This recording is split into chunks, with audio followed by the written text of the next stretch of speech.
নমস্কার বন্ধুরা, আজকে আমি বানিয়েছিলাম ভোলা মাছের ঝাল। খুব সিম্পল ভাবেই বানিয়েছি, যেরকম আমি বাড়িতে বানাই। এর জন্য আমার লাগছে পেঁয়াজ কুচি, টমেটো কুচি, ধনেপাতা কুচি, আদা রসুনের পেস্ট, কটা কাঁচা লঙ্কা, আর আপনার শুকনো মশলার মধ্যে আমার লাগছে ধনে গুঁড়ো, জিরে গুঁড়ো, আর কাশ্মীরি মির্চ, শুকনো লঙ্কার গুঁড়ো, আর হলুদ। এবার আমি কড়াইতে সর্ষের তেলটা গরম করে তার মধ্যে আমি ফোড়ন হিসাবে ইউজ করছি কালো জিরে। কালো জিরেটা যখন ভালোভাবে ফোড়ন হয়ে যাবে তখন তার মধ্যে আমি আগে থেকে কেটে রাখা পেঁয়াজ কুচিগুলো দিয়ে দেবো। এবার পেঁয়াজ কুচি দিয়ে আমি বেশ কিছুক্ষণ নাড়াচাড়া করে নেব। পেঁয়াজ কুচিটা ততক্ষণ পর্যন্ত ভাজবো যতক্ষণ না পর্যন্ত পেঁয়াজটা সফট হচ্ছে আর পেঁয়াজটা পিঙ্ক থেকে আস্তে আস্তে ব্রাউন কালারের হচ্ছে, ততক্ষণ অবধি আমি পেঁয়াজটাকে ভাজবো। পেঁয়াজটা ভালোভাবে সফট হওয়ার জন্য আমি পেঁয়াজটার মধ্যে একটুখানি নুন ইউজ করব, তার ফলে পেঁয়াজটা খুব তাড়াতাড়ি সফট হয়ে যাবে। এবার যখন ব্রাউন হয়ে আসবে এর মধ্যে আমি 2 চামচ আদা রসুনের পেস্ট ইউজ করব। আদা রসুনের পেস্ট ইউজ করার পর আমি আবার মশলাটাকে পেঁয়াজের সাথে খুব ভালো করে কষাবো যতক্ষণ না পর্যন্ত এই আদা রসুনের কাঁচা গন্ধটা নষ্ট হয়ে যায়, ততক্ষণ পর্যন্তই আমি মশলাটাকে খুব সুন্দরভাবে কষাবো। এবার আমি গুঁড়ো মশলাগুলো দেবো একে একে। গুঁড়ো মশলার মধ্যে আমি ধনে গুঁড়ো, জিরে গুঁড়ো, শুকনো লঙ্কা, কাশ্মীরি মির্চ আর হলুদ ইউজ করেছি। নুনটা আমি পরে দেবো। ঝালটা আপনারা আপনাদের পরিমাণ বুঝে দেবেন, যেহেতু আমাদের ঘরে বাচ্চা আছে, বাচ্চা খায়, সেই হিসেবে আমি ঝালটা ব্যালেন্স করে দিয়েছি। আর যেহেতু আমি পরে কাঁচা লঙ্কা অ্যাড করব, তাই জন্য আমি পরিমাণ বুঝেই দিয়েছি। এবার আমি নুনটা দিয়ে দেবো। পেঁয়াজ ভাজাতে একটু নুন দিয়েছিলাম, সেই বুঝেই আপনারা নুনটা দেবেন। যে যতটা পরিমাণে নুন পছন্দ করেন সেরকমভাবেই নুনটা দেবেন। এবার মশলাটাকে আমি খুব ভালোভাবে শুকনো মশলা দিয়ে কষাবো, গুঁড়ো মশলাগুলো দেওয়ার পর কষাবো। এবার আমি কয়েকটা কাঁচা লঙ্কা দিয়েছি, কটা কাঁচা লঙ্কা আমি ভেঙে দিয়েছি, কটা গোটা দিয়েছি, যাতে খুব বেশি না ঝাল হয়ে যায়। এবার আমি আস্তে আস্তে মশলাটা কষাবো যতক্ষণ না পর্যন্ত তেল ছেড়ে আসছে। এরপর আমি আগে থেকে কেটে রাখা টমেটোটা দেবো। টমেটোটা দেওয়ার পরও আমি খুব সুন্দরভাবে টমেটোটাকে কষাবো যতক্ষণ না পর্যন্ত টমেটোটা সফট হয়।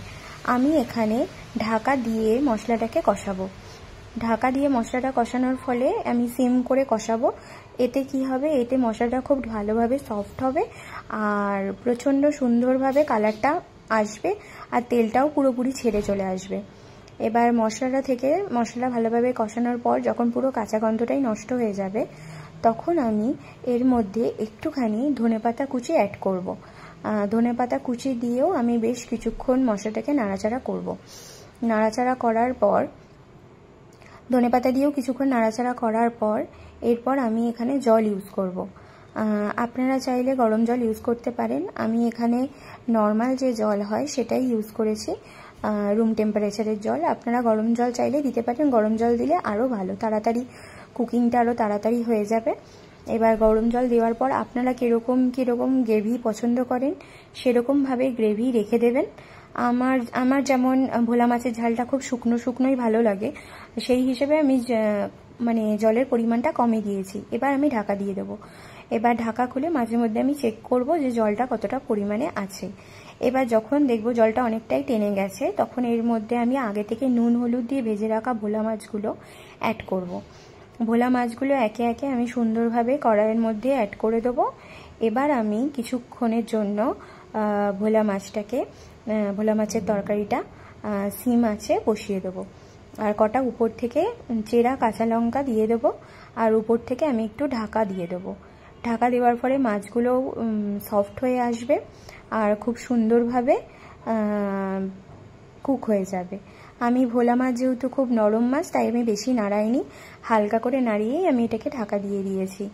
এবার আরও বেশ কিছুক্ষণ অপেক্ষা করব। গ্যাসের আঁচটা কিন্তু সিমই থাকবে। এবার কিছুক্ষণ পরে আমি ঢাকনা খুলে দেখব, যখন প্রায় গ্রেভিটা শুকিয়ে এসেছে তখন উপর থেকে ধনেপাতা কুচি দেব। ধনেপাতা কুচি দিয়ে আমি আরেকটুখানি ধনেপাতার ফ্লেভারটা যাতে ইনহ্যান্স হয় তার জন্য আমি ওটাকে আবার একটুখানি ঢাকা দিয়ে রেখেছিলাম। আপনাদের যদি তাড়াহুড়ো থাকে সেই হিসেবে আপনারা নাও ঢাকা দিতে পারেন, কিন্তু আমি একটু ধনেপাতার গন্ধটার জন্য ঢাকা দিয়ে রেখেছিলাম। এবার বেশ কিছুক্ষণ প্রায় 5 থেকে 10 মিনিট ঢাকা দেওয়ার পর আমি এটাকে গ্যাসের ফ্লেম অফ করে এটাকে আমি সার্ভ করব। আমি খুব সিম্পলভাবেই বানিয়েছি ভোলা মাছের ঝাল। আপনারাও একবার ট্রাই করে দেখবেন। আপনাদের কেমন লাগবে অবশ্যই আমাকে জানাবেন। ধন্যবাদ।